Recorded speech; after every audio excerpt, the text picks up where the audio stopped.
शन्नो मित्रः शन्वरुणः शन्नो भवत्वर्यमा शन्नो इन्द्रो बृहस्पतिः शन्नो विष्णुरुरुक्रमः नमो ब्रह्मणे नमस्ते वायो त्वमेव प्रत्यक्षं ब्रह्मासि त्वामेव प्रत्यक्षं ब्रह्म वदिष्यामि ऋतं वदिष्यामि सत्यं वदिष्यामि तन्मामवतु तद्वक्तारमवतु अवतु माम् अवतु वक्तारम् ॐ शान्ति शान्ति शान्तिः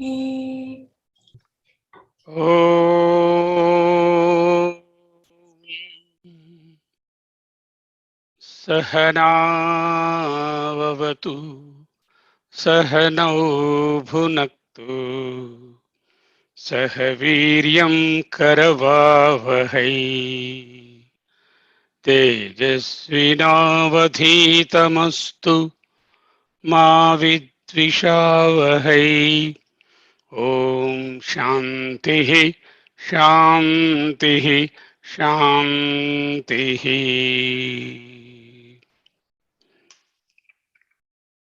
योऽन्तः प्रविश्य मम वाचमिमां प्रसुप्तां सञ्जीवयत्यखिलशक्तिधरः स्वधाम्ना अन्यांश्च हस्तचरणश्रवणत्वगादीन् प्राणान् नमो भगवते पुरुषाय तुभ्यम्। ఇది ఉపోద్ఘాతము చెప్పుకొనవలసి ఉన్నది. అది మనము అధ్యయన భారతి శిష్య బృందం చక్కగా మననం చేసుకుంటున్నాం. సలాక రఘునాథ శర్మ గురువు గారు మనకు చక్కగా అనుగ్రహించినటువంటి ఉపనిషత్ వివేకాన్ని అందుకుంటూ శంకర భాష్యాన్ని దగ్గర పెట్టుకుని మనము మననం చేస్తున్నాము. వారికి అనేక ప్రణామములు.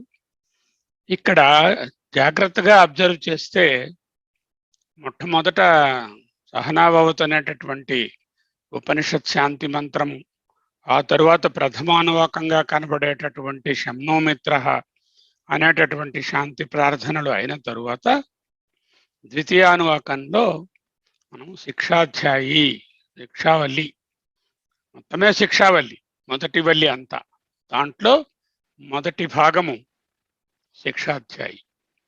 ఓకే, మొదటి అనువాకమేమో శిక్షాధ్యాయి అంటూ మనము మొదలుపెట్టాం. ఆ శిక్షాధ్యాయిలో ఏమిటి నేర్పించారు? ఏ విధముగా ఉచ్చారణలు చేయాలి వర్ణములు. ఈ వర్ణ ఉచ్చారణ విద్య, ఫోనెటిక్స్ అనుకోండి.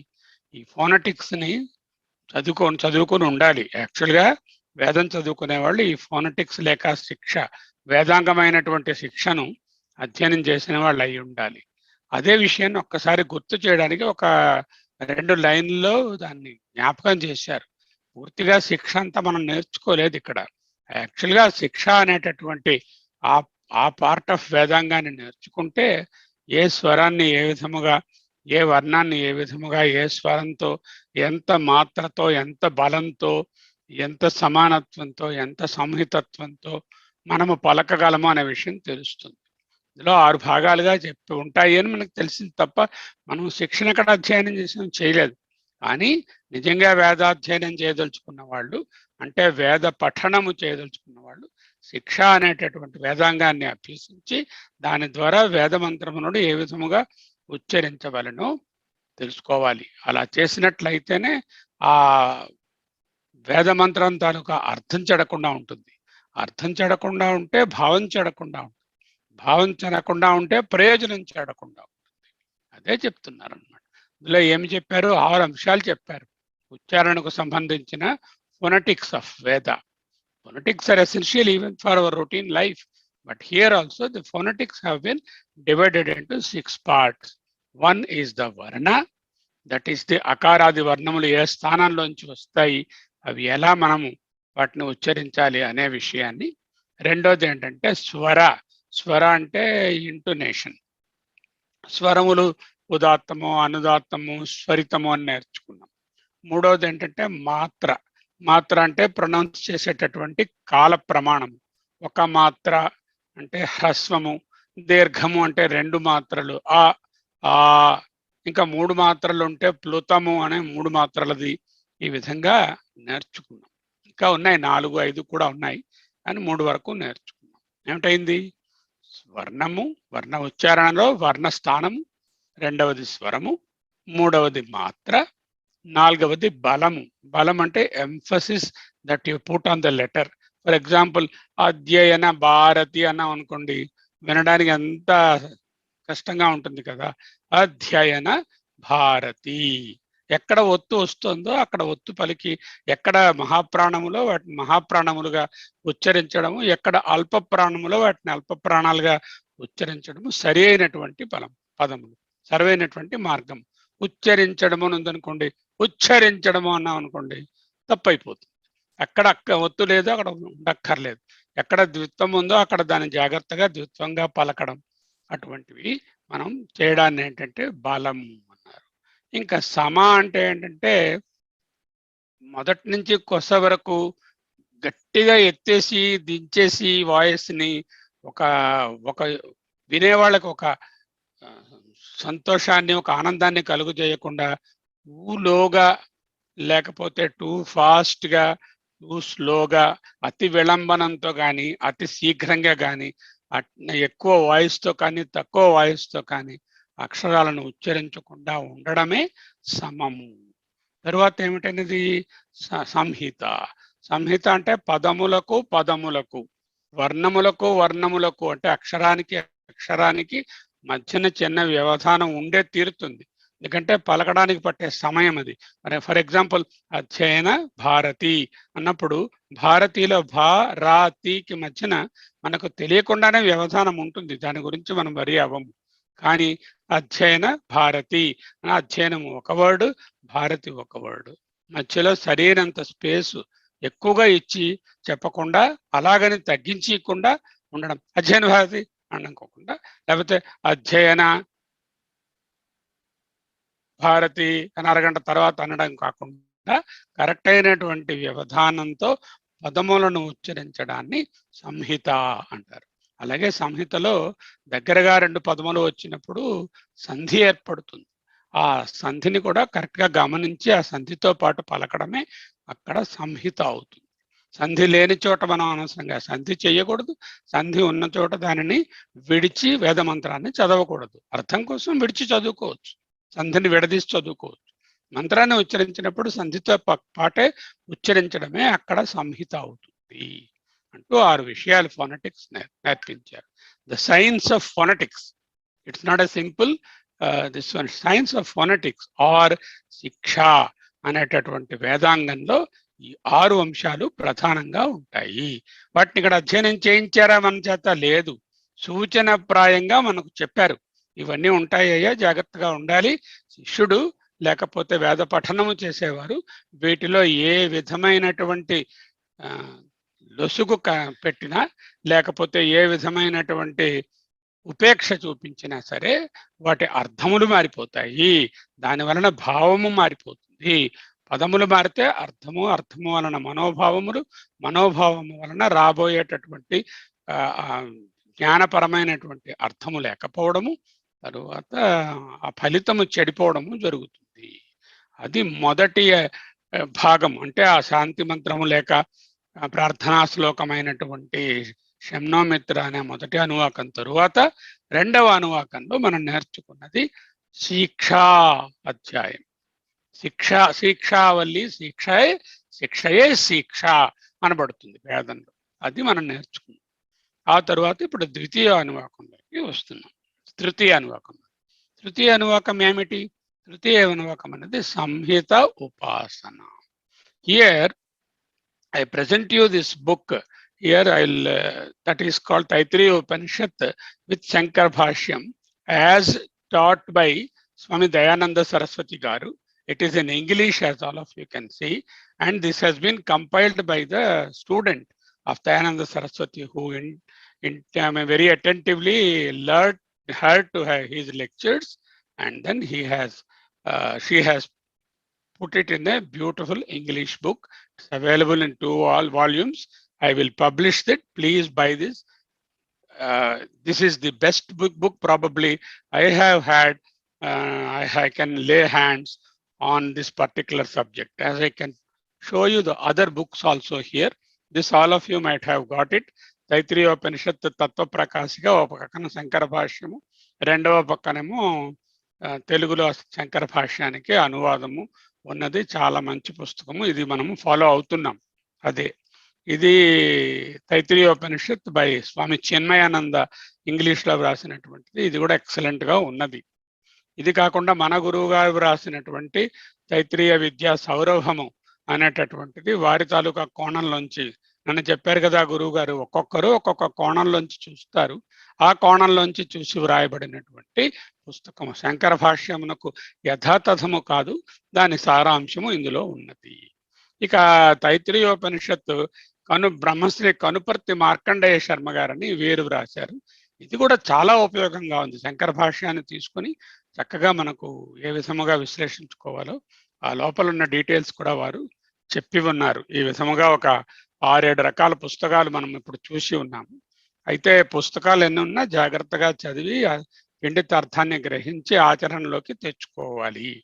So I will read a paragraph or two from the Swami Dayananda Saraswati teaching, and our discussion is mainly based on the experienced videos of Tattvavidananda ji.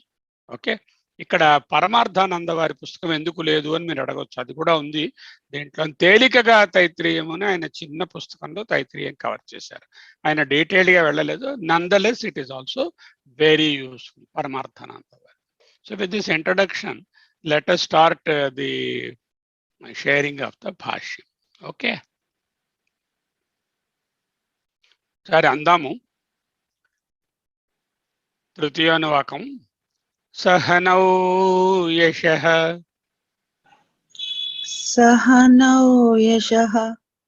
सहनौ ब्रह्मवर्चसं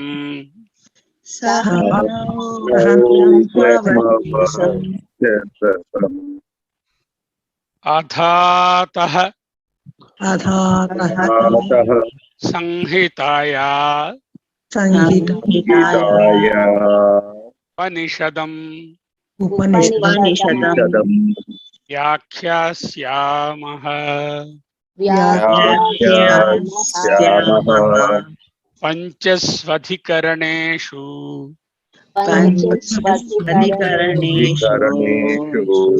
మన అర్థం అవడానికి ఆధాస సంహితాయ అనేది విడగొట్ట చదువుకున్నాం. యాక్చువల్గా చదివినప్పుడైతే అలా విడగొట్టకూడదు, అర్థవంతంగా చేసుకోవడానికి అలా చెప్తాము. కానీ सहनौ यशः सहनौ ब्रह्मवर्चसं अथा संहिताय उपनिषदं व्याख्यास्यामः पंचस्वधिकरणेषु. అలాగా ఆ మధ్యలో ఉపనిషదం వ్యాఖ్యాసామహ అన్న దగ్గర ఎంత గ్యాప్ ఇవ్వాలో అంత గ్యాప్ ఇవ్వాలి ఆ సంహిత ఉన్నప్పుడు. ఉపనిషదం ఉపనిషదం అనకూడదు. అలాగే ఉపనిషదం అని చెప్పి అరగంట ఊరుకుని తర్వాత వ్యాఖ్యాస్యామహ అనకూడదు. అదే సంహిత సమానము అనేటటువంటిది. ఉపనిషదం వ్యాఖ్యాస్యామ సమానం పోయింది. అంటే ఏంటన్నమాట, ఒకే ఇంటర్నేషన్ ఆఫ్ వాయిస్ లేకపోవడం, సమానం లేకపోవడం, అక్షరాలు తప్పు పలకడము. బ్రహ్మకి బ్రహ్మవర్చసం అన్నాం అనుకోండి, ఒత్తుభా పెడితే పోయిందనమాట. అంటే అక్కడ ఇవ్వవలసినటువంటి ప్రాణం అల్ప ప్రాణాన్ని మహాప్రాణంగా పలకడం. ఈ విధంగా తప్పులు చేయవద్దు అని ముందు ఇది చాలా ఇంపార్టెంట్ కదా. మేము మామూలుగా మాట్లాడడానికి కూడా the science of phonetics is essential. So I'm going to just read this passage very carefully. You listen. This summarises the whole of today's talk. The Vedic student, after going through the Karmakanda of the Veda, then comes to the Jnanakanda. అంటే ఏమిటి, కర్మకాండ ముగించుకొని జ్ఞానకాండకు వస్తున్నాడు. In the Karmakanda, he would have only concentrated on memorizing and chanting the Veda mantras and not on their meaning. Obviously, కర్మకాండలో అర్థానికి ప్రాధాన్యం ఉండదు. ఆ కర్మ ఎలా చేస్తామో మంత్రం ఎంత చక్కగా చదవగలుగుతున్నాము అనే దానికే ప్రాధాన్యత ఉంటుంది. But in jnanakanda the understanding of the mantra, the meaning of the mantra is utmost importance and not very much the chanting. సరే, ఎంత డిఫరెన్స్. కర్మకాండలో చాంటింగ్ కి, అక్షరాలకి, వర్ణాలకి, ఈ శిక్ష అనేటటువంటి ఫోనెటిక్స్ కి ఎక్కువ వాల్యూ, కర్మకి ఎక్కువ వాల్యూ. కర్మ ఎన్ని రకములు? 3 రకములు. మొదటిది ఏమిటి? వాచిక కర్మ, కాయిక కర్మ, మూడవది మానసిక కర్మ. కర్మకాండలో ఏం చేస్తారు? వాచిక కర్మ చేస్తారు, కాయిక కర్మ చేస్తారు. అంటే చేతులతో పూజలు అర్పిస్తూ చేస్తూ, ఏవో వేయాలో వేస్తూ, నోటితో ఆ మంత్రాలను వేదయుక్తంగా సస్వరంగా చక్కగా చేయడము అక్కడ కర్మ తాలూకా ధ్యేయము. అక్కడ ఆ మంత్రమునకు ఏమి మీనింగు? అది అప్రధానము, ప్రధానము కాదు. అయితే చాలా మంది వేద పండితులు తెలుసుకునే ఉంటారు, చాలా మందికి తెలియని వాళ్ళు కూడా ఉంటారు. అక్కడ అది ప్రధానము కాదు. అయితే జ్ఞానంలో ఏమిటి ప్రధానము? ఎంత చక్కగా ఈ మంత్రాలు వర్ణించగలను, మంచిదే, అలా చేసుకోండి. కానీ వాటి తాలూకా పిండితార్థం ఏమిటి? అది జ్ఞానానికి ఏ విధంగా ఉపయోగపడుతుంది, అది బ్రహ్మజ్ఞానాన్ని నాకు ఎలా కలిగిస్తుంది అనేటటువంటిదే అక్కడ ముఖ్యము. కానీ ఈ మొదటి భాగం అంత కాదు. సరే, ఇక ఉపాసన అంటే ఏమిటి? రెండిటికి బ్రిడ్జ్ అనమాట. ఏ బ్రిడ్జ్ బిట్వీన్ ద కర్మకాండ అండ్ ది జ్ఞానకాండ. ఆసన. ఉప అంటే దగ్గరగా, ఆసన అంటే కూర్చోడు, అంతే. ఉపనిషత్ అనే దానికి ఏమర్థం ఉన్నదో ఉపాసన దానికి అదే అర్థం వస్తుంది. ఉపనిషత్తులో మనం నేర్చుకున్నాం కదా, ఉపనిషద్ అనే ధాతువు. షద్ అనే ధాతువునకు 3 ప్రయోజనాలు చూపించారు. ఒకటి అవసాదనము, తర్వాత ఏమోను రెండోది గతి, తీసుకుని వెళుతుందని విశదనం. ఈ 3 ఒకటేంటంటే పూర్తిగా ఈ సంసార బీజాలని నాశనం చేయడం అనేది ఒకటి, బ్రహ్మ దగ్గరకు తీసుకుని వెళుతుంది అనేది రెండవది, మూడోది ఏంటంటే అవసాదనం అంటే అక్కడ ఏంటంటే సడలింపు జరుగుతుందని, అంటే అదే అగ్ని విద్య లాంటిది అక్కడ నేర్చుకున్నాం కదా, అటువంటి ఉపాసన. ఇక్కడ ఉపనిషత్ అనే దానికి మనము ఉపాసన భాగంలో ఉన్నాను కాబట్టి ఉపనిషత్ అంటే ఉపాసన అనే అర్థం భగవత్పాదులు చెప్తున్నారు. విద్య అంటే ఒక చోట ఉపాసన అంటాము, ఒక చోట జ్ఞానం అంటాము కదా, అలాగే విద్య అనే దానికి ఉపనిషత్ అనే పర్యాయ పదాన్ని పెట్టుకుంటే ఈ పర్యాయ పదానికి జ్ఞాన భాగంలోనేమో ఉపనిషత్తుకి జ్ఞాన భాగం అని, ఇక్కడికి వచ్చేసరికల్లా దాన్ని విద్య అంటే ఉపాసన అని అర్థం చెప్పుకోవాలి అంటున్నారు. Okay, now that is not easy as told for Vedic student of bygone eras because his mind is saturated with the recitation of the mantras.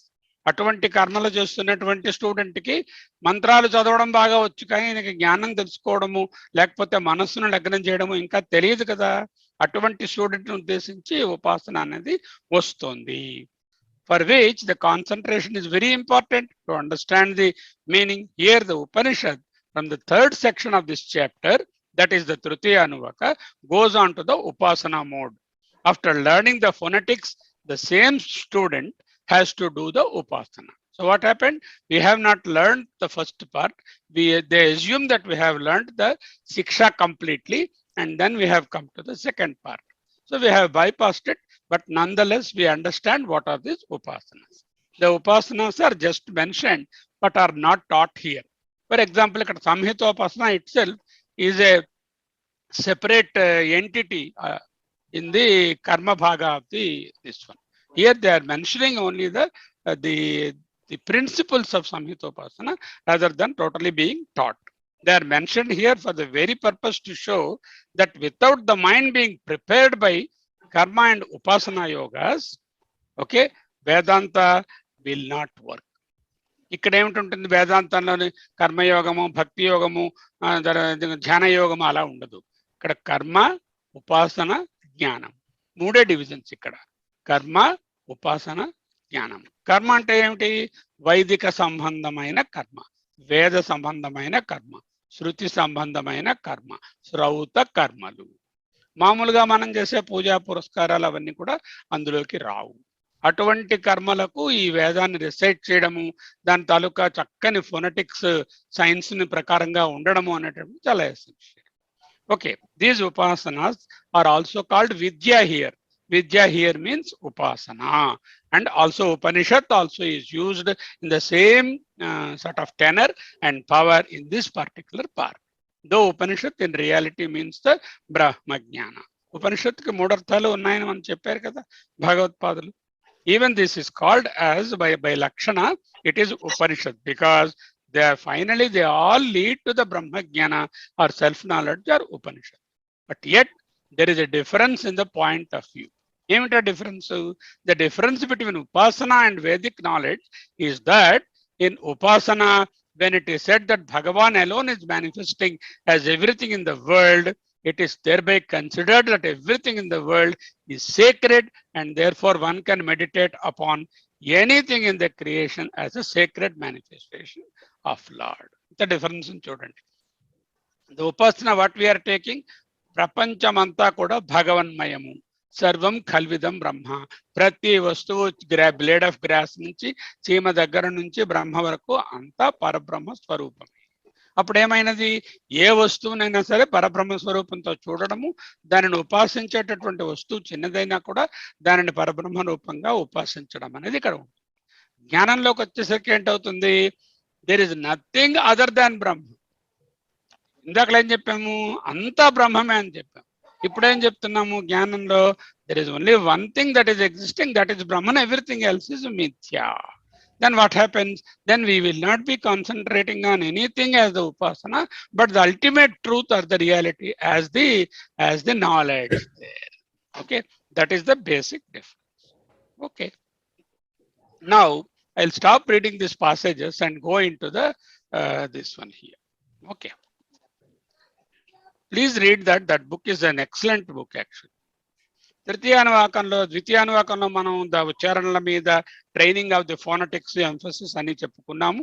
జ్ఞాన భాగంలోమో అర్థం మీద చాలా ఇంపార్టెన్స్ ఉంటుందని చెప్పుకున్నాము. ఉచ్చారణ మీద అంత ఎంఫసిస్ ఉండదు. ఈ మధ్యలో ఉండేటటువంటిదే ఉపాసన. ఇదే శిక్షావళిలో 3వ అనువాకం నుంచి 5 ఉపాసనలు చెప్పబడతాయి. 5 ఉపాసనలు, మొదటిది సంహితోపాసన, రెండోది వ్యాహృతోపాసన, తరువాత హృదయోపాసన, ఇలా 5 ఉపాసనలు మనకి వస్తాయి. ఈ 5 ఉపాసనలను ఒక్కొక్క ఉపాసనలో మళ్ళీ సబ్ భాగాలు ఉంటాయి.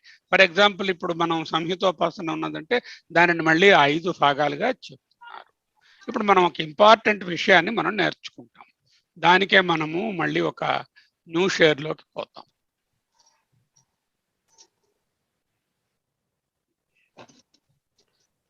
ఉపాసన అనే దానికి ఏంటంటే ఒక ప్రతీక ఉంటుంది. కరెక్ట్ గా పట్టుకుందాం ఈ పదాన్ని. ప్రతీక, అధ్యారోపం. ప్రతీక లేక ఆలంబనం అని కూడా అనొచ్చు, లేక ఆశ్రయం. మూడిటికి ఒకటే అర్థం. ప్రతీక, ఆలంబనము, ఆశ్రయం, అధ్యారోపం. దీనికి సింపుల్ గా తీసుకుందాం, ఒక ఎగ్జాంపుల్ తీసుకుందాం. మనం ఇంట్లో ఒక పసుపు వినాయకుడిని తయారు చేసుకున్నాం. తమలపాకు తీసుకున్నాం, ఆ తమలపాకులో పసుపు వినాయకుడిని కోన్గా తయారు చేసి పెట్టాం. ఇది మామూలుగానేమో వస్తు రూపంగా, ద్రవ్య రూపముగా ఏమిటి, ఓ తామలపాకు, పసుపు, అది ప్రతీక. ఈ ప్రతీకను పట్టుకుని దీనిలో విఘ్నేశ్వరుడు అనేటటువంటి తత్వాన్ని, వినాయకుడిని ఆహ్వానించి ఆవాహయామి, పూజయామి, ఆసనం సమర్పయామి అంటూ దీన్ని చేస్తున్నాం. సో ఈ ఉపాసనలో చాలా రకములు. ఇప్పుడు మనం చూస్తున్నది ప్రతీకోపాసన. అంటే ఒక ప్రతీకను తీసుకున్నాము, ఈ ప్రతీకం నుంచి ఒక ఉపాసన చేస్తున్నాము. ఏమి చేస్తున్నాము, ఒక insignificant rather least significant or egoless. Egoless అంటే ఏంటన్నమాట, ద్రవ్య రూపంగా ఉన్న దాన్ని తీసుకొని దానినేమో ఒక హయ్యర్ ఆల్టార్ గురించి మనము చేస్తున్నాం. Higher alter. ఈ ఆల్టర్ అనేది ఏంటంటే పేరుని పెట్టుకోవచ్చు, మీరు వినాయకుడు అనొచ్చు, శక్తి అనొచ్చు, దుర్గా అనొచ్చు, ఏదో ఒకటి. పసుపు వినాయకుడిని, పసుపుని చూపించి ఈ పసుపు ముద్ద వినాయకుడు అంటున్నాం. అంటే ప్రతీకోపాసనలో చిన్న విషయాన్ని తీసుకొని, please mute your microphones.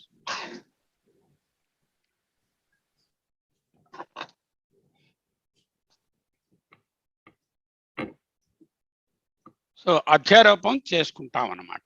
So దీని గురించి మనం కొంచెం నేర్చుకోవాలి జాగ్రత్తగా. ఇక్కడ ఏమిటి ప్రతీక, మనకి మంత్రాలలో దాంట్లో అధ్యారోపము చేయమంటున్నారు.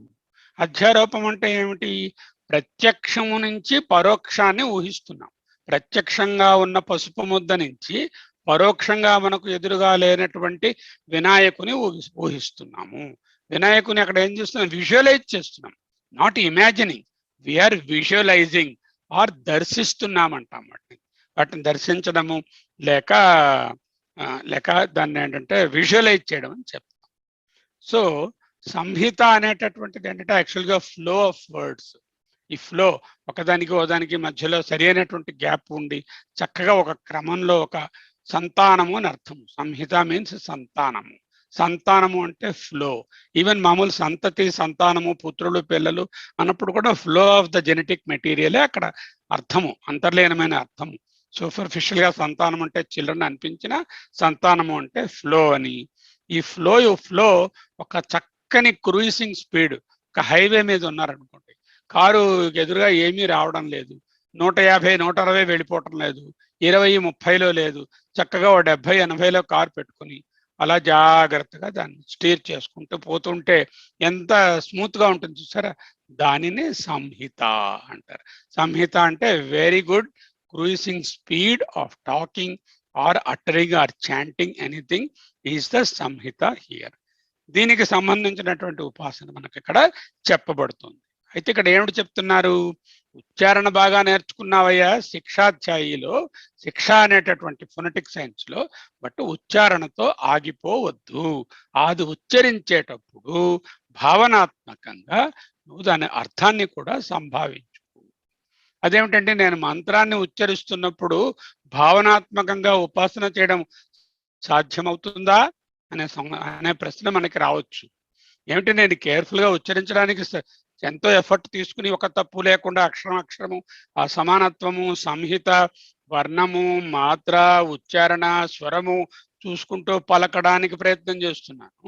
నన్ను తీసుకొచ్చి మీరు పట్టుకొచ్చి మళ్ళీ దీనికి ఎక్స్ట్రాగా దీని అర్థాన్ని కూడా సంభావించుకుని ఈ సింపుల్ అటువంటి అక్షరాల్లోంచి అనంతమైన అర్థాన్ని నువ్వు సంభావించుకో మానసికంగా అని చెప్తున్నారు కదా. ఇది కఠినమా కాదా అంటే కఠినమే. ఫర్ ఎగ్జాంపుల్, కారు నేర్చుకుంటున్నారు, బ్రేక్ వెయ్యి అంటే ఆయన మొదటివాడు ఏం చేస్తాడు? బ్రేక్ వైపు చూసి నొక్కుతాడు. బాగా ఎక్స్పీరియన్స్ అయిపోయిన తర్వాత బ్రేక్ ఎక్కడుందో వెతుక్కొని చూసి నొక్కుతామా, యాక్సిలరేటర్ ఎక్కడుందో చూసి దాన్ని ప్రెస్ చేస్తూ ఉంటామా, గేర్ మనకు చూసి 1, 2, 3 మారుస్తాము, చెయ్యం కదా. అంటే మొదట్లో కష్టంగా ఉంటుంది. Once you are in the flow, ఆ ఫ్లో ఆఫ్ రిసిటేషన్ లోనే ఈ అంతర్భాగంగా ఈ మీనింగ్ కూడా తెచ్చుకోవడానికి సాధ్యం అవుతుంది. దానికి సాధన కావలను. అంచేత ఉపాసన అనేసరికల్లా మైండ్ ఎక్కడికి పోకుండా అక్కడ ఉండాలి. అది ఎంతో కష్టం. దానిని తెచ్చుకోవడమే సాధన. అది ఎందుకు తెచ్చుకోవడము అనేటటువంటిది ముఖ్యమైన అంశం. ఏమిటవుతుంది అప్పుడు ఉపాసనలో ఏమొచ్చింది? ఒకటి, భావనాత్మకంగా అధ్యారోపం చేస్తున్నాం. భావన అధ్యారోపం. అధ్యారోపం ఏమిటి? ఒక సింపుల్ దాని మీద ఒక పెద్ద దానిదేనో భావిస్తున్నాం, మనం అధ్యారోపణ చేస్తున్నాం. ఆ అధ్యారోపణ చేసేటప్పుడు మనకు సంహిత పోకూడదు, మళ్ళీ అంటే ఆ ఫ్లో పోకూడదు, ఆ సంహిత పోకూడదు. ఇది ఎప్పుడో ఒకసారి ఊరికే పొద్దున్న 5 నిమిషాలు 2 నిమిషాలు ఉపాసన చేయడం కాకుండా దీంట్లోనేమో ఎడతెగకుండా, ఎడతెగని విధంగా అంటే నిరంతరంగా కంటిన్యూస్గా అవ్వదు, కంటిన్యూవల్గా ఉపాసన చేయడం ఇంపార్టెంట్.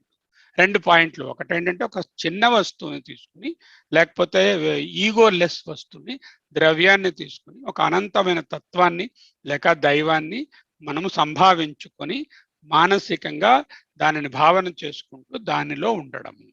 రెండోది, ఇది ఎప్పుడో ఒకసారి తల్లిని ముట్టుకొని వెళ్ళిపోయినట్టు, టచ్ బిన్ అట్లా ఇలా ముట్టుకొని అలా వెళ్ళిపోయినట్టు కాకుండా అది ఎడతెగకుండా ఉండాలి.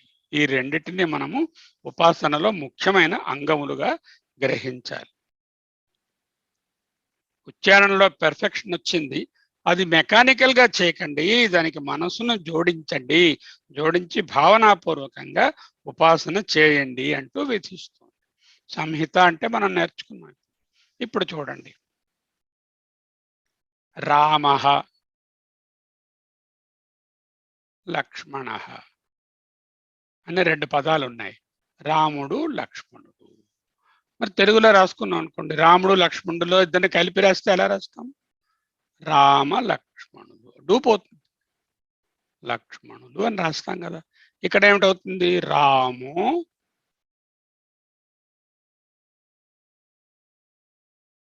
లక్ష్మణ అనేటువంటిది మారుతుంది అనమాట.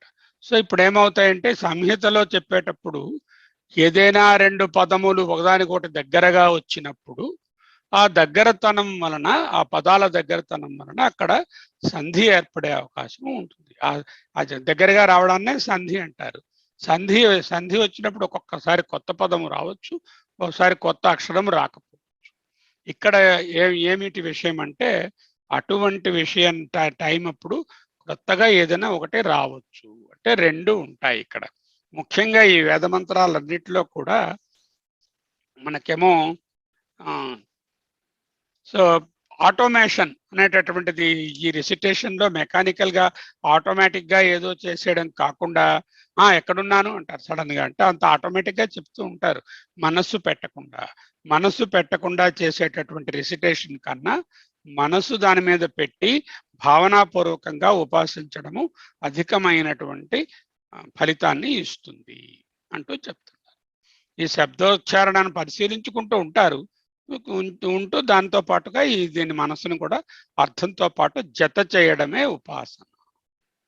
అది దీనివల్ల ఏమిటండి వస్తుంది? రెండు రకాలు. ఉపాసన బలము కర్మ ఎలా నుంచి తగ్గిపోతుంది. ఇక్కడ ఉపాసనలో ఏంటవుతుందంటే కాయిక కర్మ బాగా తగ్గిపోతుంది.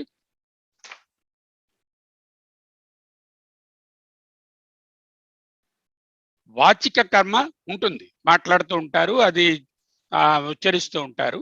ఈ వాచిక కర్మతో మనసు తాలూకా ప్రాధాన్యత ఎక్కువ ఉంటుంది. కర్మ కన్నా ఇక్కడ ఏమవుతుంది? మనసు ప్రాధాన్యత ఎక్కువ అవుతుంది. వాచిక కర్మతో పాటు మనసు ప్రాధాన్యత కూడా ఉంటుంది.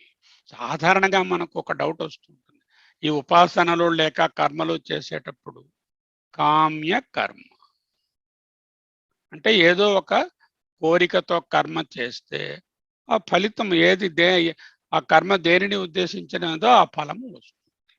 సరే, మనం ఇంకొకటి కూడా ఎప్పుడు వింటుంటాం, నిష్కామ కర్మ అంటే నాకు ఏమీ కోరిక లేదండి అన్నాం. నిష్కామ్య కర్మ అనేటటువంటిది కామ్యకర్మ కానటువంటి నిష్కామ కర్మ అంటే కోరికకు సంబంధించినటువంటి కర్మ కాదు. ఏ నిత్య కర్మయో ఇలాంటి కర్మ, నైమిత్తిక కర్మ, వాటికి ఏవి ప్రత్యేకమైన ఫలాన్ని ఉద్దేశించి చేసేటటువంటి ఆ నిష్కామ కర్మలకు ఫలితం ఏమిటంటే అప్పుడు కూడా ఫలితం ఉంటుంది, స్వర్గాదులు ఫలితం. ఇంకా నిష్కామ్య కర్మ అంటే నేను పని చేస్తున్నాను పూర్తిగా ఈశ్వరార్పణ బుద్ధితో చేస్తున్నాను, అంటే ఫలితం మీద నాకు ఆశ లేదు, ఏమీ లేదు. అటువంటి కర్మ ఏమిటి ఇస్తుంది అంటే చిత్తశుద్ధి. చక్కగా దయానంద సరస్వతి ఈ విధంగా విడగొట్టేశారు.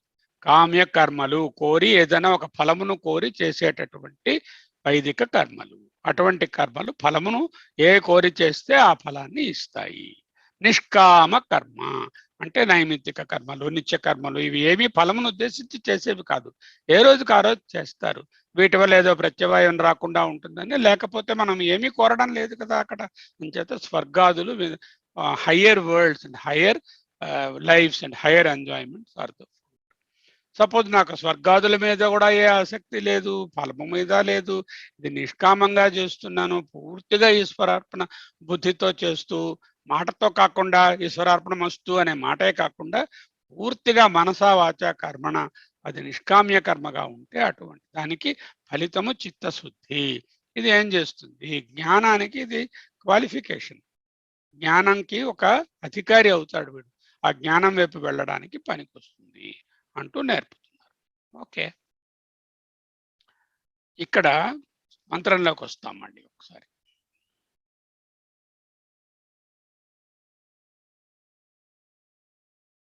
సహ నౌ యశః మొదటి మాట. నౌ అంటే ఏమిటి? నహ కదా, ముందు నేర్చుకున్నాం.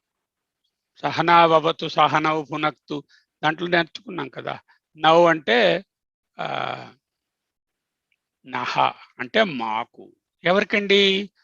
ఎవరైతే ప్రార్థిస్తున్నారో ఆయనకు, ఆయన శిష్యునికి. సహ అంటే ఒకే విధముగా, నాకు వచ్చినట్టుగానే నా గురువు గారికి కూడా. అదే యశః అంటే కీర్తి. యశ అంటే కీర్తి అంటే మామూలుగా ఏమంటే ఆయన చాలా గొప్పవాడండి, చాలా ధనవంతుడండి, చాలా అందమైన వాడండి, చాలా ఇంకోటండి అది చదువుకున్నవాడండి, అది యశం. అది కాదు, ఆ యశము కాదు. ఈ యశము ఏమిటి? ఇక్కడ యశ కీర్తి అంటే, యశము అంటే భగవత్పాదుల వారు ఏం చెప్తున్నారంటే అక్కడ విశ్లేషణలో తత్వవిధానంద వారు శరీరము, మనసు, వాక్కు కలిపి ఉంచడమే కీర్తిట.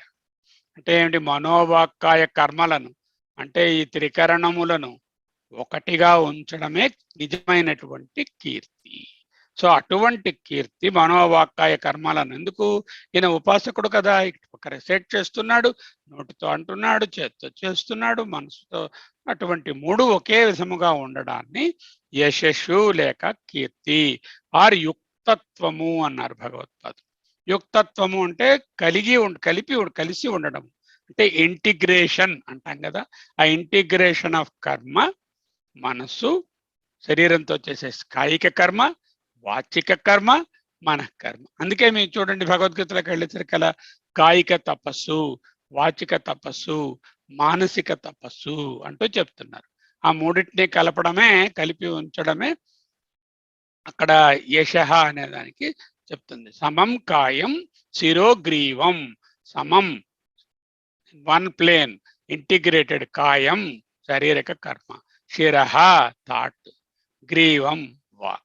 అంటే మనోవాక్కమును వాక్కాయ కర్మలను సమముగా ఉంచడమే సమం కాయం శిరోగ్రీవం అనే దానికి అర్థం.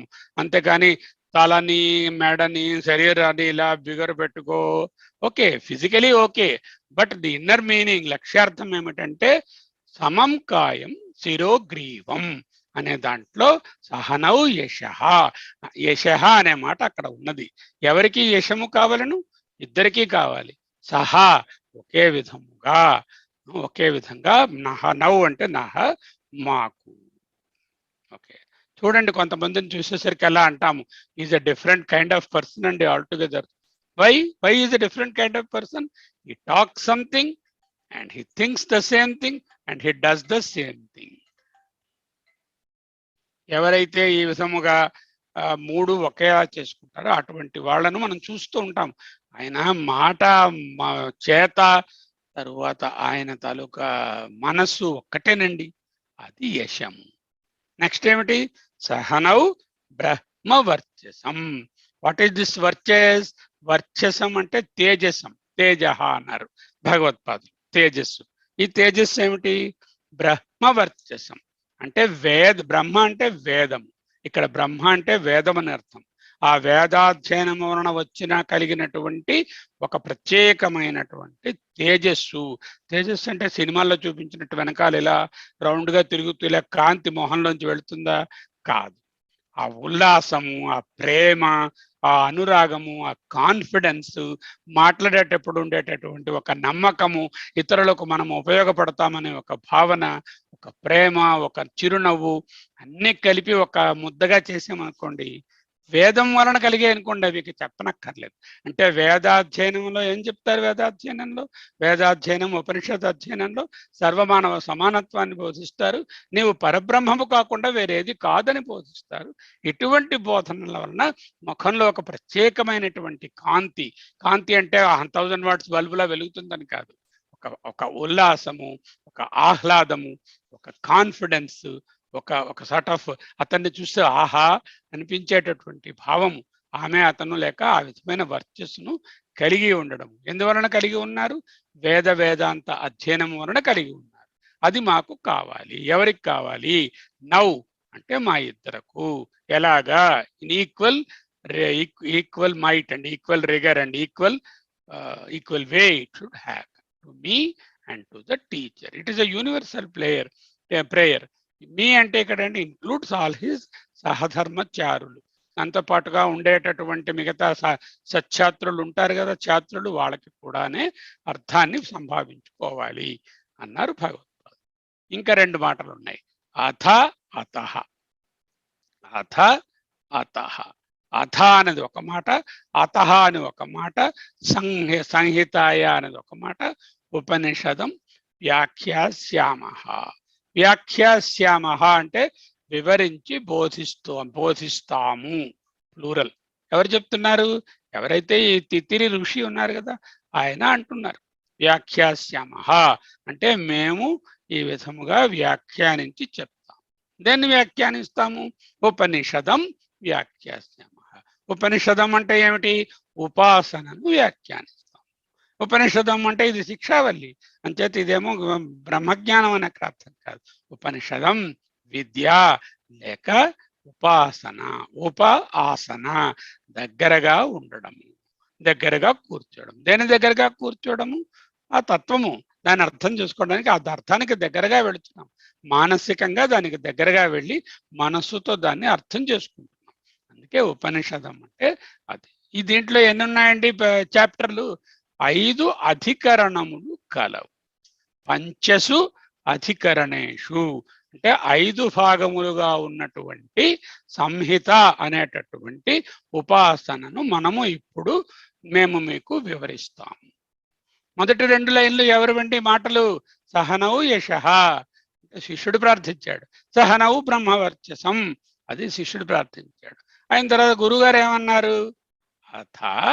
అతః సంహితాయ ఉపనిషదం వ్యాఖ్యాస్యామః అంటూ గురువుగారు చెప్పారు. యాక్చువల్గా శిష్య ఉవాచ గురురువాచ అని ఉండాలి. శిష్య ఉవాచ సహనౌ యశః సహనౌ బ్రహ్మవర్చసం. గురువు గారు అథ వాట్ ఈజ్ అథ? అటు తరువాత.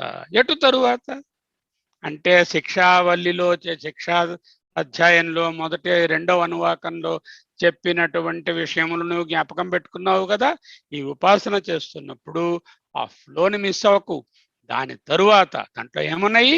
వర్ణము, స్వరము, మాత్ర, బలము, సమ, సంహిత. ఈ 6 లక్షణములు కలిగినటువంటి ఏ విధముగా శిక్ష అనే దానిలో నీవు నేర్చుకున్నావో దానిని పాటిస్తూ కూడా సంహితాయా అంటే సంహితకు సంబంధించిన ఈ ఉపాసనను నీకు మేము నేర్పిస్తాము. అతః 2 మాటలు ఉన్నాయి. మరి చెప్పేసుకున్నాం కదా, భగవత్పాదులు ఏమన్నారో చదువుకోవద్దు, చదువుకుందాం.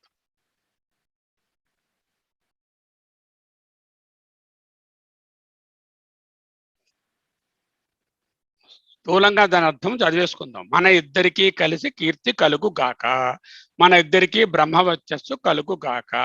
కీర్తి అంటే లౌకికమైన కీర్తి కాదు. ఏమిటి ఈ కీర్తి? మనో వాక్కాయ కర్మలు ఒకటిగా ఉండడమే కీర్తి. అది ఎవరికి ఉంటుందో వాళ్లకు ఆ ప్రత్యేకమైనటువంటి బ్రహ్మవర్చస్సు లేక ఆహ్లాదకరమైనటువంటి కాండక్ట్, ముఖమే కాదు వాళ్ళ బిహేవియర్ అలా ఉంటుంది. దానినే బ్రహ్మవర్చస్సు. అబ్బా ఆయన కాంతితో వెలిగిపోతున్నాడు అంటే ఏమిటనమాట? ఉత్ప్రేక్ష చేసి చెప్తున్నాము. నిజముగా ముఖంలోంచి ఏమి కాంతి వచ్చేదు అంటే ఏంటన్నమాట? కాంతి అంటే ఆ రకమైనటువంటి బిహేవియర్. అధ్యయన పద్ధతిని చెప్పిన తరువాత అథ అన్నారు కదా. అథ అంటే అధ్యయనం ఎలా చేయాలి? అధ్యయనం అంటే ఏమిటి? వర్లించడం అంటే వేదాన్ని పఠనం చేయడం. వేద పఠనాన్ని అక్కడ అధ్యయనం అన్న మాటతో వాడారు. అధ్యయనము అంటే వేద పఠనం. వేద పఠనం దేని మీద ఉన్నది? ఆ పఠనం అనేటటువంటిది వేద పఠనము దేని మీద ఉన్నది? అక్కడ ఫొనెటిక్స్ మీద ఉన్నది. ఆ ఫొనెటిక్ సైన్స్ ప్రకారంగా మాట్లాడిన తరువాత చెప్పిన తరువాత ఇక్కడ ఎందుకండి ఉపాసన చెప్తున్నాము అంటే ఇంతవరకు ఆయన వేదాలను వాటిని వర్లిస్తూ ఆ పఠన కార్యక్రమంలో నిండిపోయి 24 గంటలు దాని తాలూకా ప్రతి ఇంట్రికెసీకి కాన్సన్ట్రేట్ చేస్తూ ఉన్నాడు. కానీ ఇంకా మీనింగ్ దగ్గరికి రాలేదు పూర్తిగా. అంత జ్ఞానం దగ్గరికి అసలు రాలేదు. అది ఇంకా రాబోయే వాటిలో వస్తుంది. అటువంటి ఆయన సడన్ గా దీని అర్థాన్ని తెలుసుకుని ఆ బ్రహ్మభావాన్ని పొందు అని చెప్పడం చాలా కష్టం. కాబట్టి a bridge is created here. That bridge is the upasana. ఒక ఉదుటన అర్థజ్ఞానము సంభవము కాదు కనుక. అర్థజ్ఞానము ఉపనిషద్ అర్థజ్ఞానము బ్రహ్మజ్ఞానము సంభవము కాదు. అంటే ప్యూర్ రిచువల్లో ప్యూర్ వాక్ సంబంధమైనటువంటి చాంటింగ్ లో ఉన్న వారికి ఒక్కసారిగా బ్రహ్మజ్ఞానం చెప్పడము అర్థం వీలు పడదు. కాబట్టి మధ్యలో సంహిత అనే ఉపాసనను తీసుకొచ్చి ఆయన మనసును అర్థము మీద అక్కడ ఉన్నటువంటి హయ్యర్ ఆల్టార్ మీద నిలపడం అనేదే ఉపాసన తాలూకా ప్రయోజనము. అటువంటి ఉపాసనకు ఆశ్రయమైనటువంటి 5 విషయములలో అన్ని విధములుగా వ్యాఖ్యాస్యామః, ఆఖ్యాస్యామః. లాస్ట్ టైం చెప్పుకున్నాం, ఖ్యా అనేది అనేది ఎలా వచ్చిందో ఆ ధాతువు నుంచి అన్ని చెప్పి ఆఖ్యాస్యామః, వ్యాఖ్యాస్యామః. తత్ర అక్కడి నుంచి ఈయన భగవత్పాదుల గారి భాష్యం. ఓకే,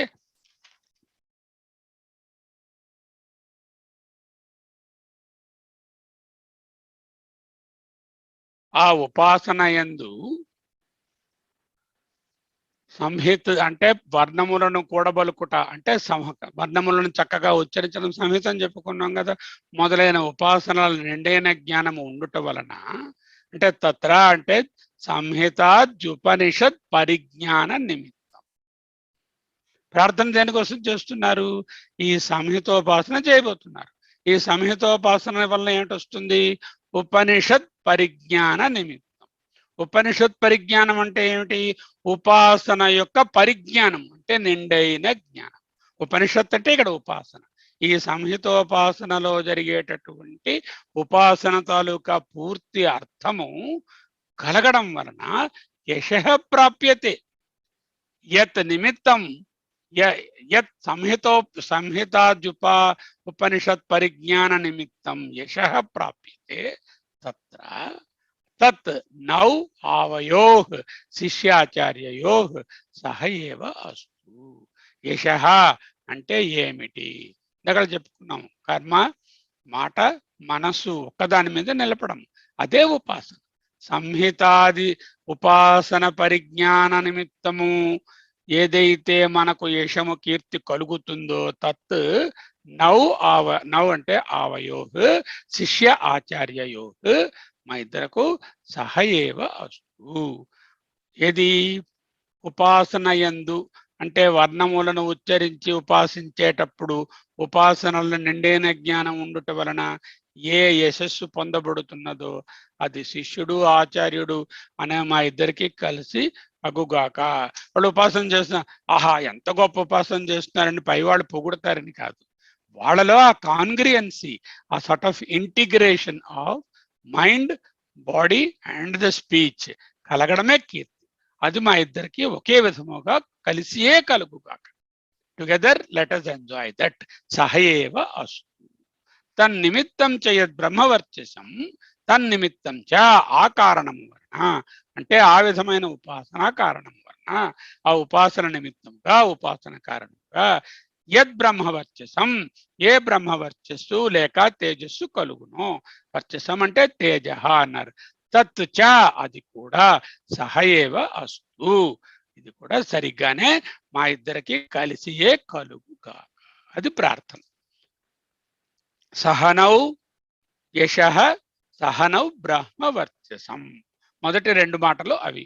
సహనౌ యశః సహనౌ బ్రహ్మవర్చసం. ఇప్పుడు యశః అంటే ఏమిటో నేర్చుకున్నాము. బ్రహ్మవర్చసం అన్నాం. చాలా సౌందర్యంగా ఉంటుందండి ఆవిడ, లేకపోతే చాలా అందంగా ఉంటాడండి ఆయన అన్నాం అనుకోండి. దానికి ఇది అది అని చెప్పలేము. ఎందుకు అందంగా ఉన్నారు ఆమె, ఆయన ఎందుకు అందంగా ఉన్నాడు? There is a special way you feel that they are having that సౌందర్యం. ఆ సౌందర్యం ఏ విధముగా లౌకికంగా ఉన్న విషయాన్ని మనం గ్రహించగలుగుతున్నాము. అది వాళ్ళ తాలూకా డిమానర్ అవనివ్వండి, ఫేస్ అవనివ్వండి, కనుముక్కు తీరు అవనివ్వండి, అవయవ సౌష్ఠవం అవనివ్వండి, వాళ్ళ ఏజ్ అవనివ్వండి, వాళ్ళ స్కిన్ తాలూకా కలర్ అవనివ్వండి, దేనినైనా దృష్టిలో పెట్టుకుని మీరు చాలా సౌందర్యంగా ఉంటున్నారంటున్నారు కదా. అటువంటి లౌకికమైన సౌందర్యానికి వైదికమైన సౌందర్యము బ్రహ్మ.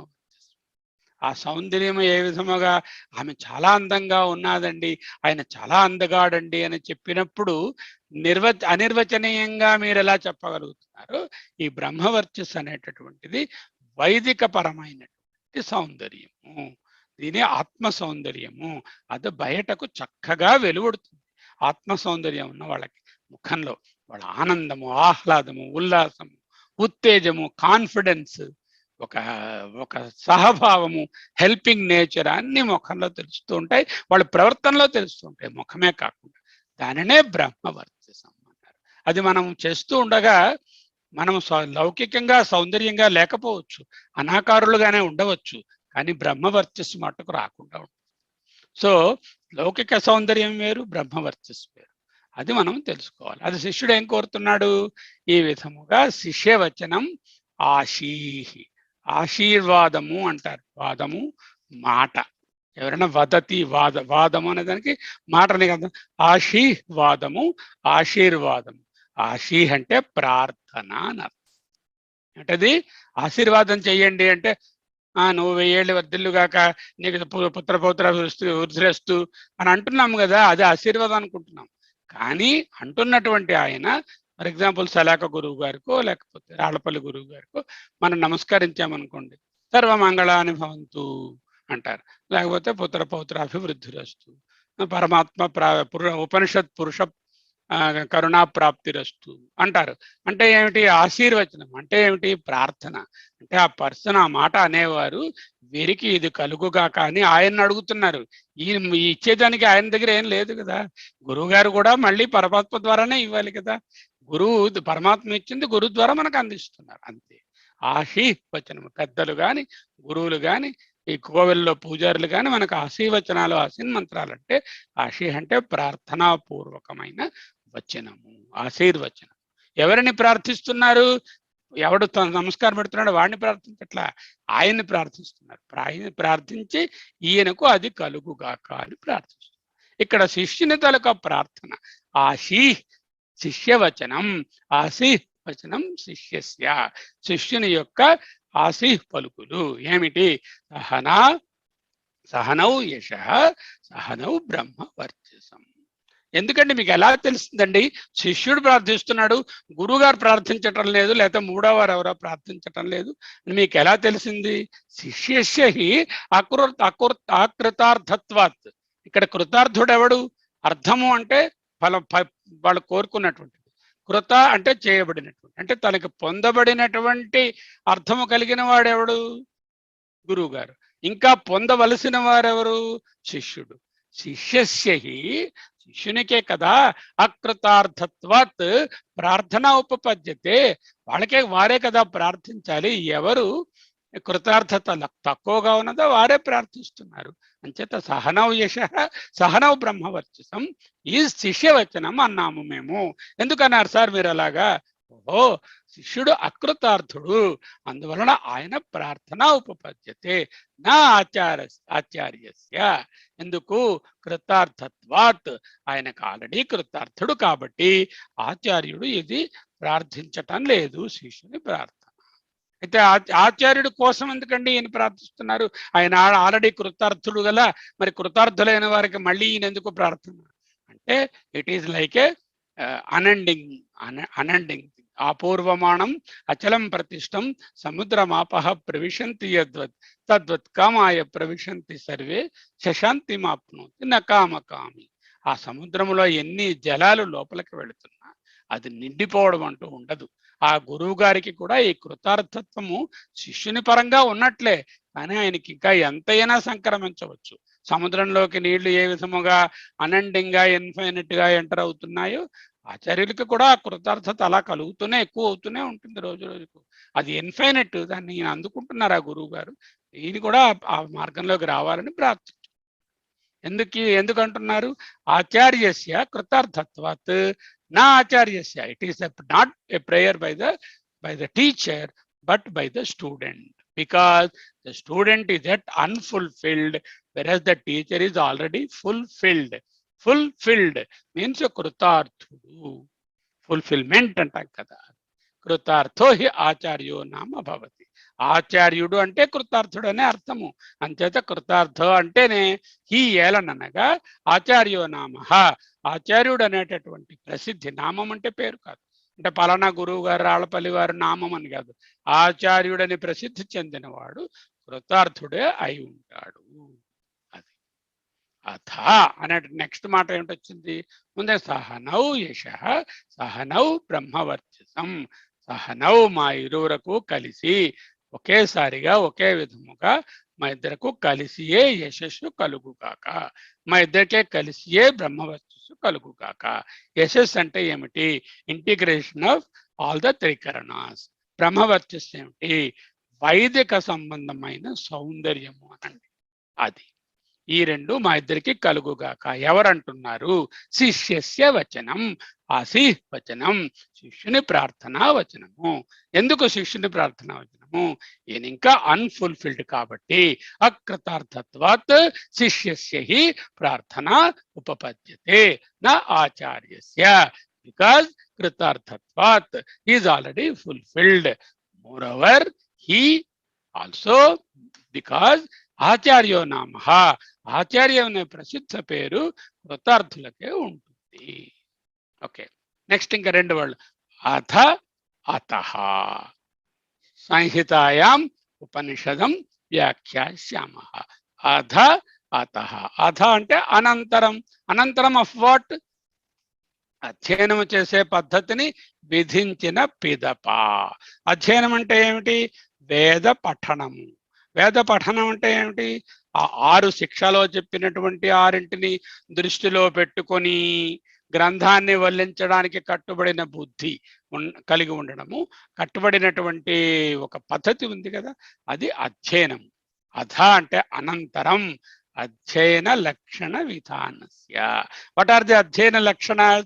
వర్ణ, స్వర, మాత్ర, బల, సమ, సంహితలు.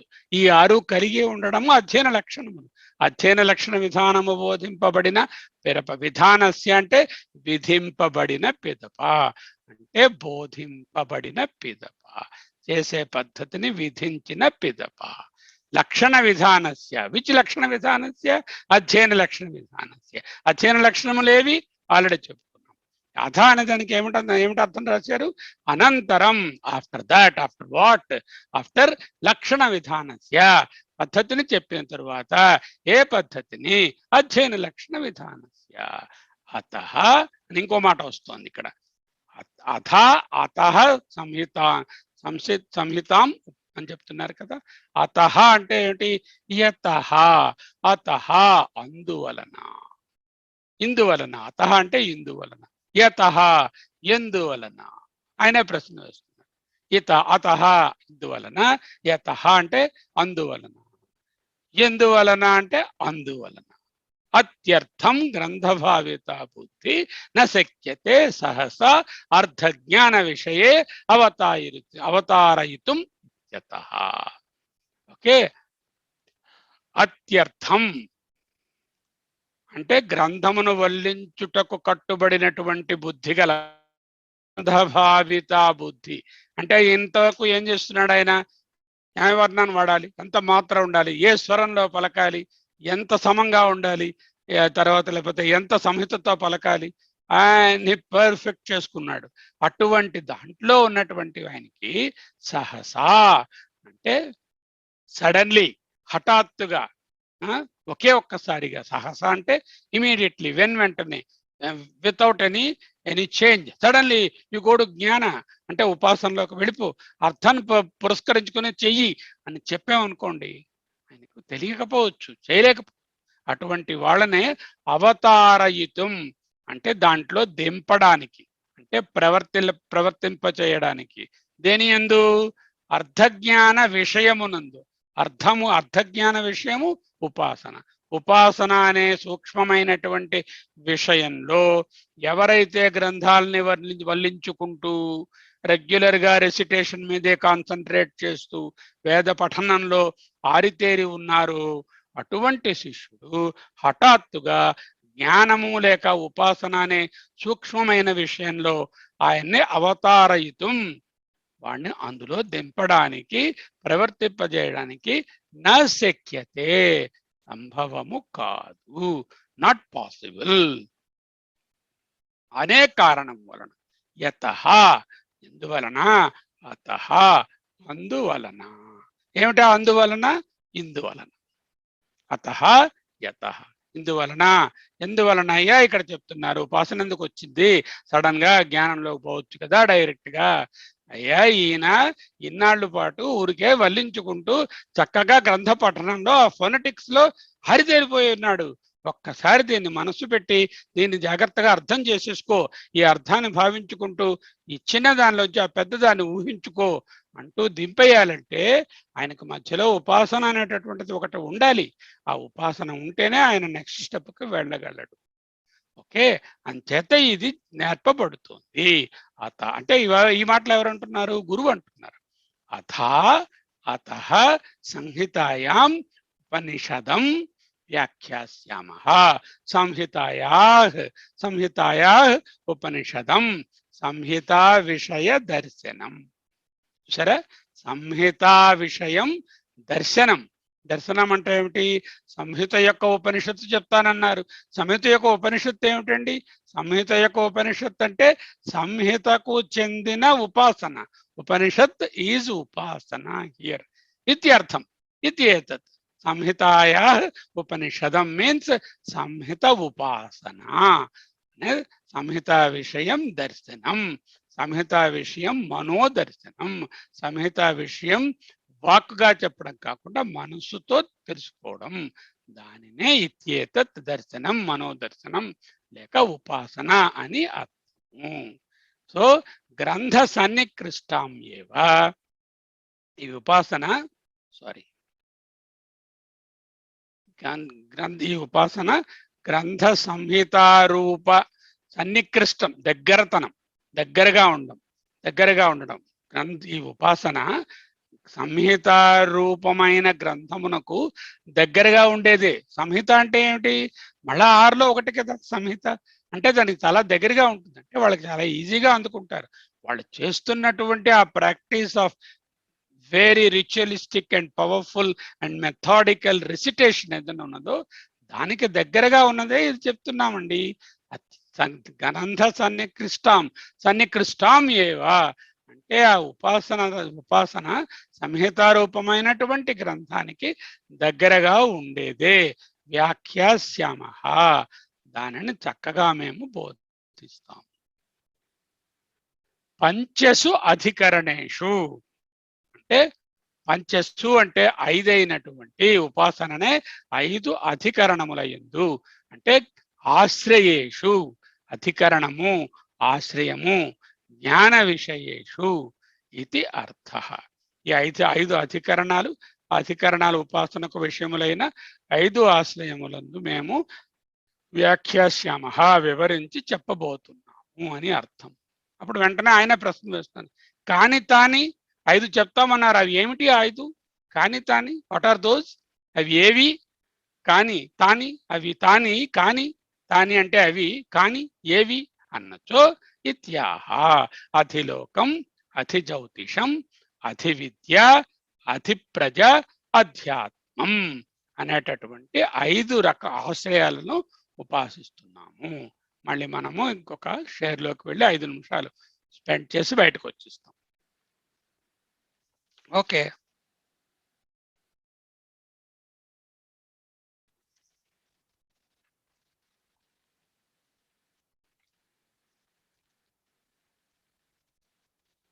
ఇక్కడ సాధారణంగా ఉపాసనలు చేయడంలో 2 రకాల ఉపాసనలు ఉంటాయి. వైదిక ఉపాసన,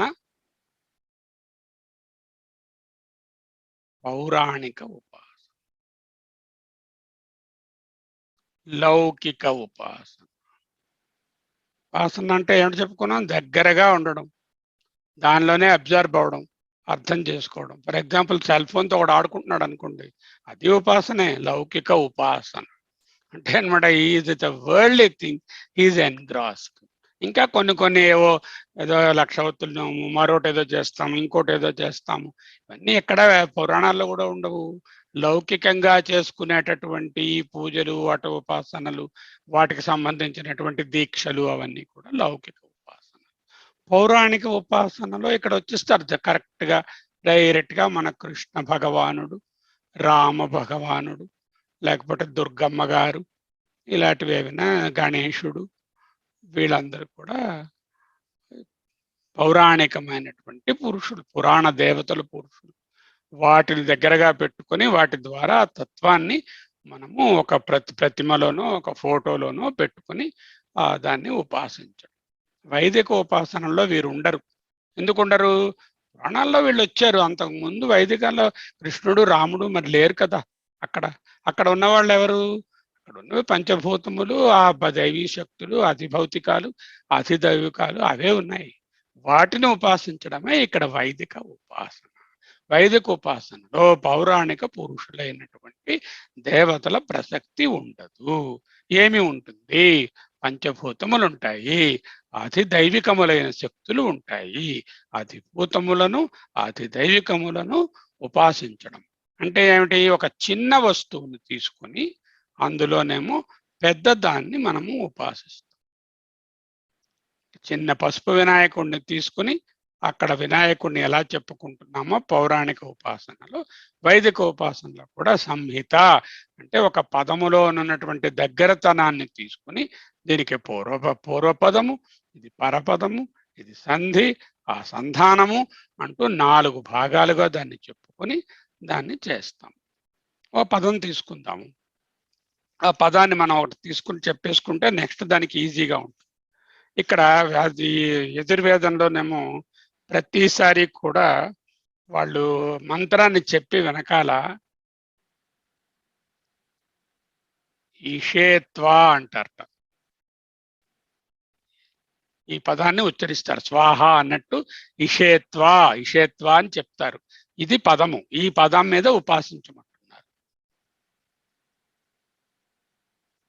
ఓకే, ఈ పదం ఎలా వస్తుంది మనకి? ఇక్కడ ఇషే ప్లస్ త్వా. ఇక్కడ ఏ కారం ఉన్నది కదా, షేలో ఏ ఉంది కదా, ఈ త్వాలో ఇత్ ప్లస్ వా కదా. ఏ అనే వర్ణానికి ఇత్ అనేటటువంటి వర్ణము రెండు దగ్గరగా సంహిత కలిగి ఉన్నాయి. ఇషే త్వా అనే పదము కలిసినప్పుడు ఇది పూర్వ పదము అంటే ముందు ఉన్న పదము, ఇది ఉత్తర పదము. రెండోది, ఈ రెండిటికి మధ్య దగ్గరగా తీసుకురావడము సంధి. సంధి చేసినప్పుడు ఏంటవుతుందంటే ఇక్కడ ఇషేత్వాన ఒత్తుతా వచ్చింది చూసారు, ఇంకో తా వచ్చింది, అది కొత్తగా ఒక ఇత్తు ఎక్స్ట్రా ఏర్పడుతుంది వ్యాకరణ సూత్రాలు. ఇత్ వా అవుతుంది ఈషే. అప్పుడు ఇలా వస్తుంది, ఈ ఫామ్ అవుతుంది ఈషేత్వా. కొత్తగా ఒకటి అదే వచ్చింది కదా, ఆ వచ్చిన దానిని సంధి సంధానం కొత్తగా వచ్చి చేరినది. ఇక్కడ సాధారణంగా కొన్ని సంధులలో కొత్తగా ఏది వచ్చి చేరదు, ఆ రెండే ఆ పదములే ఉంటాయి. కొన్ని చోట్ల కొత్తగా ఏదైనా పదము మారుతుంది కానీ కొత్తగా వచ్చి చేరదు. ఆ కొత్తగా వచ్చి చేరినటువంటి దాన్ని ఇక్కడ తీసుకున్నారు. ఈషేత్వ అనేటటువంటి వేదమంత్రాన్ని నువ్వు ఉపాసనకు ఉపయోగించుకో. ఎలాగా? ఇషే అనేటువంటి పూర్వపదము, త్వా అనేటటువంటి ఉత్తర పదము, అవి రెండు దగ్గరగా రావడం వల్ల వచ్చేటటువంటి సంధి, కొత్తగా ఏర్పడినటువంటి ఇత్ వర్ణం ఒకటి ఏర్పడింది కదా, ఈత్ వర్ణం అనే దానిని సంధానము అనేటటువంటి పెట్టుకొని ఈ 4 అంశాలను ఇక్కడ 4గా ఉపాసించు. ఉపాసిస్తున్నప్పుడు అది లోకము వరాసగా మనము చెప్పుకుంటున్నాం. 5 రకాలు ఉన్నాయి కదా, అధిలోకము, ఆ తరువాత ఏమో అదే విధంగా అధి జ్యోతిషం అంటే లూమినాసిటీస్ జ్యోతిషులు, ఆ తరువాత ఏంటంటే ఉన్నది అధి విద్య, విద్య మీద, తరువాత ఏమో ఉన్నది ప్రజం సంతానము, అధి ప్రజ, అండ్ లాస్ట్ లో శరీరం అధ్యాత్మం. అధ్యాత్మం అంటే ఏంటైంది? ఇప్పుడు ఇషేత్వ అనేటటువంటిది ఏమింది అక్కడ చెప్పుకున్నాం మనం. పసుపు వినాయకుడు అనేటటువంటిది ప్రతీక. దాని నుంచి అధ్యారోపము చేస్తున్నాం. ఏమి అధ్యారోపము చేస్తున్నాము? పసుపు ముద్దలో, ఈ కోన్ షేప్డ్ పసుపు ముద్దలో వినాయక స్వామిని అధ్యారోపము చేస్తున్నాం. అంటే ఇంత చిన్న సాధారణ ద్రవ్యంలో దాన్ని మామూలు ఏమిటంటే పసుపు ముద్ద పూజిస్తున్నా, అదేమిటంటే బాబు అలా అనకండి, కళ్ళు పోతాయి, పసుపు ముద్ద కాదు అది వినాయకుడు అంటూ అధ్యారోపము చేస్తున్నాం. అటువంటి అధ్యారోపం అంటే చిన్న ద్రవ్య వస్తువులో, ఈగోలెస్ ఎంటిటీలో ఒక హయ్యర్ ఆల్టార్ని మనం చెప్తాం. ఇక్కడ ఈ ప్రతీకని మనం ఒక్కొక్క ఉపాసనలో, ఈ పౌరాణిక ఉపాసనలో ప్రతీకలు మార్చుకుంటాం. ఫర్ ఎగ్జాంపుల్ శ్రీకృష్ణుని పటము, కృష్ణ పటము ఉన్నది, విగ్రహము లేదండి. ఈ పటం అనేది మామూలుగా కాగితం మీద రాసిందో లేదంటే ఫోటోవో ఏదో, లేకపోతే ఒక విగ్రహం మట్టితోనో కంచుతోనో చేయబడిన విగ్రహం. దీనిలో కృష్ణ దైవాన్ని మనం ఉపాసిస్తున్నాం. అయితే ఏమిటండి మీరు ఆ ఫోటో దేవుడు ఏమిటండి? అయ్యే ఫోటో కాదండి, ఫోటోలో ఉన్న కృష్ణదేవుడిని నేను ఉపాసిస్తున్నాను. ఈ ఫోటో చూస్తున్నంతసేపు నాకు ఈయనే మనసులో భావనలో ఉన్నారు అనేటటువంటి, అంటే ఇది ప్రతీక, ఇదేమో అధ్యారోపం. ఇక్కడ ఏమిటి ప్రతీక? మనకు సంహిత ప్రతీక. ఉపాసన దేని మీద? అధి లోకము, అధి జ్యోతిషు, తర్వాత అధి విద్య, తర్వాత అధి ప్రజ, అధి ఆత్మ, అధ్యాత్మ, శరీరం. ఆత్మ అంటే ఇక్కడ శరీరం, అధ్యాత్మ. ఈ 5 ఇవేమిటి మారాయి? అధ్యారోపములు మారాయి. బేస్ ప్రతీక మారిందా? మారలేదు. అదే ప్రతీకను 5 రకములుగా మనము నేర్చుకుంటాం. సో ప్రతీక ఏమిటి? సంహిత. సంహిత అంటే ఏమిటి?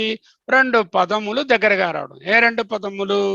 ఇషేత్వా అనేటటువంటి పదంలో ఇషే, ఇత్, వా, ఇది వెనక పరపదం, ఇది పూర్వపదము, ఇది సంధిలో వచ్చినటువంటి సంధానం, కలియడము సంధి. దీన్ని ఉపయోగిస్తూ లోకంలో ఇషే అంటే పృథ్వీ పూర్వ రూపం, ద్వౌరుత్తర రూపం, ఆకాశ సంధి, వాయు సంధానం. అంటే సంధానం అంటే ఇదనమాట. అంటే ఇషేత్వ అనే మాట అనే లోపున అంతటి భావన చేయవలను. అంటే అలా యాక్సిడెంట్ ఎదురుగుండా కారు వచ్చే లోపున అలా రిఫ్లెక్స్ గా ఎలా బ్రేక్ ఇవి ఎలాగా గేరు మీరు యూజ్ చేస్తారో అంతటి భావన. ఎప్పుడు ఏదో ఒకసారి అలా ముట్టుకుని వచ్చేయడం కాదు, కాన్స్టెంట్ గా నిరంతరంగా ఉండడము ఉపాసన. సాధారణమైన విషయం కాదు. నెక్స్ట్ క్లాస్లో మనము ఈ లోకము, జ్యోతి, విద్య, ప్రజ వంటిలో ఒక 2 తీసుకుని మనము చూద్దాం. ఎందుకు అన్నారు, వాటి తరుక ఇన్నర్ మీనింగ్ ఏమిటి అని. ఇప్పుడు సంహితోపాసన అంటే ఏమిటి? ద్రవ్యం ఉన్నదా? ఇందాక ఏమిటున్నది? ద్రవ్యం ఉన్నది. అది పౌరాణిక ఉపాసన కృష్ణ విగ్రహంలో. ఇక్కడ ద్రవ్యం ఉన్నదా? లేదు. ఏమిటి ఉన్నది? శబ్దమే ఉన్నది. శబ్ద బ్రహ్మ ద్వారానే, ఈ శబ్దం ద్వారానే మనం దాన్ని ఉపాసిస్తున్నాం. ఎందుకు ఇలా ఉన్నది? వైదిక ఉపాసనలో అక్కడ ఉన్నటువంటి పాంచ భూతాలు కానీ, ఆది దైవాలు కానీ, లేకపోతే శబ్దము కానీ ప్రతీకగా ఉంటాయి. అక్కడ ద్రవ్యాలు ప్రతీకగా ఉండవు. అది వైదికోపాసన తాలూకా లక్షణం. ఇక్కడ వేదానికి సంబంధించిన ఉపాసన కాబట్టి సంహితోపాసనలో ఇక్కడ శబ్ద బ్రహ్మమైనటువంటి ఆ వాక్, ఆ శబ్దము, ఆ 2 పదముల కలయికను ఒక ఊహగా పెట్టుకుని దీని నుంచి విజువలైజ్ చేస్తున్నారు. Not imagining. It's not imagining. Imagine means not there, it's imaginary. Imaginary means it is an image. I wanted to know how is Antarctica. It's only imaginary. I have an image only. But it is not imaginary. It is visualization. అంటే దర్శనము అన్నారు కదా గురువు గారు. ఆ దర్శనం అంటే visualisation అనేది ఇక్కడ ఉపాసన. మీకేమైనా అలాగే మనం చూడండి, సింపుల్ గా సాలగ్రామము తీసుకుంటాము. సాలగ్రామము అంద విష్ణు బుద్ధి, సాలగ్రామ శిలాయాం విష్ణు బుద్ధి. ఇదేమి ద్రవ్యము. సాలగ్రామం అనే ప్రతీక పెట్టుకుని విష్ణువుని మనము భావిస్తాం. విష్ణు సంభావన, విష్ణువుగా దాన్ని ఉపాసిస్తాం. సాలగ్రామం అంటే ఏమిటి? ఇదేదో గండకి నదిలో దొరుకుతుంది. అదొక పురుగు, ఆ పురుగు చుట్టూ ఫాసిల్ ఏర్పడుతుంది. అది రౌండ్గా ఏదో నల్లగా ఇలా ఒక షేప్లో ఉంటుంది. అది నిజమైన సాలగ్రామం. ఈ సాలగ్రామం ఇదేమిటంటే రాయి పట్టుకొచ్చి ఎక్కడో నదిలో దొరికింది దేవుడు. నూనో, దీన్ని మనము ప్రతీకగా పెట్టుకుని హయ్యర్ ఆల్టార్ అయినటువంటి విష్ణువును మనము భావిస్తున్నాము అనేటటువంటిది అక్కడ ఉపాసన. శివలింగానికి వెళ్తాము, శివలింగాన్ని చూస్తాము. శివలింగము ప్రతీక. For what? Shiva Bhagwan. Okay, ఈ శివ భగవాన్ ఎవరికి ప్రతీక? అప్పుడు ఇది ప్రతీక అవుతుంది, పరమాత్మ. ఈ విష్ణు ఎవరికి ప్రతీక అవుతారు? పరమాత్మ. గణేష్ ఎవరికి ప్రతీక అవుతారు? ముందు అదేమో అధ్యారోపం అవుతుంది. ఆ గణేశుడిని నెక్స్ట్ లెవెల్లో పరమాత్మగా ఊహించుకుంటాం. సో మొదటి లెవెల్లో ఏంటంటే ఒక సింపుల్ విషయాన్ని తీసుకుని ఒక ఆల్టార్గా తీసుకోవడం. ఈ ఆల్టార్ని తీసుకుని we will go to the higher level of unified oneness, that is the పరమాత్మ అనేటటువంటిది మనకి ఇక్కడ తెలుస్తుంది. సాలగ్రామముని కానీ లేకపోతే శివలింగాల్లో శివుణ్ణి కానీ చూడడం, దేవాలయంకి వెళ్తాము, దేవాలయం చుట్టూ ప్రదక్షిణ చేస్తాము నమస్కారం ఇలా పెట్టుకుని. ప్రదక్షిణ చేస్తున్నప్పుడు వాళ్ళని వెళ్ళి తిట్టుకుంటూ ఉంటామా? లేదు కదా. సెల్ ఫోన్ పోయిందని అడుస్తూ ఉంటామా? లేదు కదా. అక్కడ భగవంతుడిని ధ్యానించుకుని చేసుకుంటూ ఉంటాం. అలా చేస్తున్నప్పుడు అక్కడున్న ఇటుకలకి, ఆ సిమెంట్కి, ఇసక్కి, లేకపోతే అక్కడ వేసిన గోడల మీద వేసిన పెయింట్కి మనం ఉపాసన చేస్తున్నామా ఏమిటి? అలా అయితే ఇంట్లోనే ఉన్నాయి, అక్కడికి వెళ్ళక్కర్లే. అంటే ఏంటనమాట, వాటిని ప్రతీకగా పెట్టుకుని వాటిలో ఉన్నటువంటి హయ్యర్ ఆల్టర్, అది దేవ మందిరము, దేవుని నివాసము. కాబట్టి దేవుని నివాసము పవిత్రమైనది అనే భావనలో దాన్ని మనం తెలియకుండానే అలా చేస్తున్నాం. దానిని నిరంతరంగా ఆ భావనలో ఉంచుకోవడమే ఇక్కడ ఉపాసనలో ఒక ప్రత్యేకమైనటువంటి ఇది. వైదిక ఉపాసనలలో యూజువల్గా ద్రవ్యములు ఉండవు. పౌరాణిక ఉపాసనలలో, లౌకిక ఉపాసనలలో ద్రవ్యములే ఉంటాయి. ఆ ద్రవ్యంతో తయారు చేసిన పదార్థంతో మనమేమో ఒక విధమైనటువంటి హయ్యర్ భావాన్ని మనము పొందుతాం. ఈ విధంగా చేయడాన్ని ఈ ఉపాసనలు అంటారు. మళ్ళీ నేర్చుకుందాం లోకము వాటి గురించి అన్ని కూడా మనము నెక్స్ట్ దాంట్లో చూద్దాం. ఓకే, ఫర్ ఎగ్జాంపుల్ ఒక సింపుల్గా ఒక గులాబీ పువ్వు ఉన్నది అనుకోండి. ఆ గులాబీ పువ్వునేమో ఇది చాలా ఎర్రగా ఉన్నది, ఎంత బాగున్నదో అనుకోవడం లౌకికమైనటువంటి సింపుల్ భావన. ఆహా, పరమాత్మ చైతన్య శక్తి ఎంత చక్కగా వెళ్లి విరుస్తోంది, ఈ గులాబీ ఆ పరమాత్మే కదా అనుకోవడము ఉపాసన. ఒక బిచ్చగత్తె మన ఇంటి ముందు నిలబడుతుంది, చింకె దుస్తులు, ఒక చిన్న బిడ్డను చేసుకో, పో నువ్వు బిచ్చగత్తె పో అనడం అనేటువంటి లౌకికమైన భావన. అది చైతన్య స్వరూపమే ఎదురుగా ఉండి మనతో మాట్లాడుతున్నది అని అనుకోవడము ఉపాసనా భావం. చూడండి ఎంత ఇంపార్టెంటో ఇవన్నీ కూడా. మనం సింపుల్గా చూసేదన్నీ కూడా ఏదైనా సరే పెద్దదాన్ని చిన్నగా ఊహిస్తే అది సంసారం, చిన్నదాన్ని పెద్దగా ఊహిస్తే అది ఉపాసన. అంత అంత చక్కటి ఉద్యానవనంలో ఉన్న చైతన్య స్వరూపమైనటువంటి అనంత పరమాత్మ చైతన్యమైన గులాబీని ఒక సింపుల్ ఫ్లవర్ అనుకోవడము ఒక సంసార భావం. అట్నుంచి ఇటు మనం ఒక చిన్న వస్తువుని చూసుకుని పరమాత్మను భావించుకోవడము ఉపాసన. To always think about a small thing in a very great thing ఈ సంసార. And take a small thing and imagine a very magnified and very glorious మహాతత్వాన్ని తెలుసుకోవడం ఉపాసన. ఇక్కడ ఆపుకుందాం.